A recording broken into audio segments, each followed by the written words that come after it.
Bien jouer ensemble, ça s'apprend parce qu'en fait, la découverte de l'autre, à la fois la conscience de soi, la découverte de soi et la découverte de l'autre, en fait, se construisent ensemble.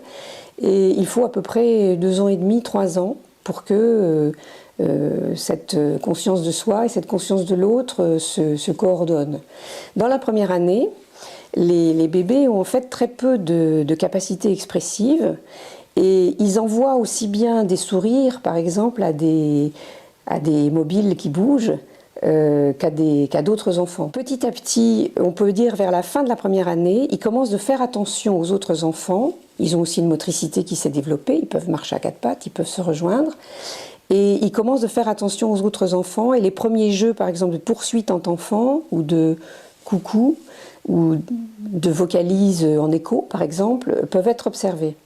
Mais le grand progrès de la communication entre enfants commence en général après la marche, enfin au moment de la marche et après, avec une attention à l'autre qui se développe sous 2 formes.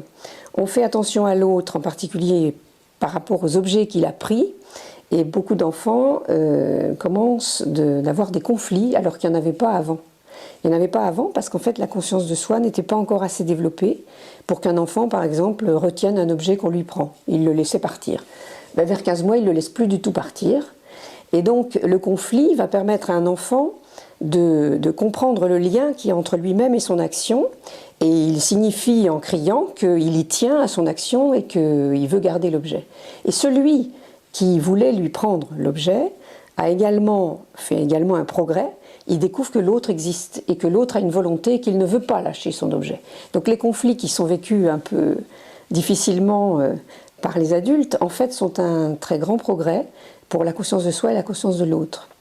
Et parallèlement, le deuxième progrès, mais qui est complètement lié à celui-là, c'est le progrès de l'imitation. Les enfants commencent non seulement de s'intéresser aux autres pour leur prendre les objets, mais aussi pour faire la même chose qu'eux, et si possible avec le même objet, exactement le même.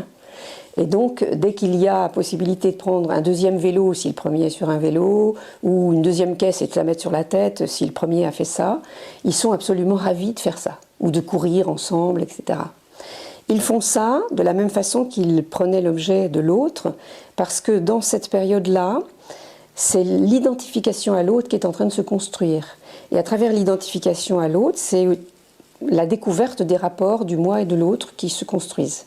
Et puis, avec les progrès de la motricité, du langage qui apparaît, tout ça va se moduler et dans la 3e année, entre 2 et 3 ans, les enfants vont commencer de communiquer d'une façon beaucoup plus souple, de réguler leurs conflits, de prévenir plutôt que de taper, et puis surtout de développer leur imitation d'une façon beaucoup plus imaginative, dans les jeux de faire semblant par exemple, et puis finalement de passer à un jeu où on ne s'imite plus, mais où on communique sans avoir le même rôle. Je suis la maman, toi tu fais les courses, tu fais autre chose, et on joue ensemble. Quand dans un groupe de crèche, il y a des âges très différents, ou chez des assistantes maternelles, quand elles accueillent des enfants d'âges très différents, c'est pas évident pour les adultes d'accompagner les communications entre enfants, parce que parfois, il y a des sortes d'incompréhension ou de désintérêt. Les enfants ne s'intéressent pas à certains autres parce que ils sont pas de leur niveau, ils sont pas intéressants.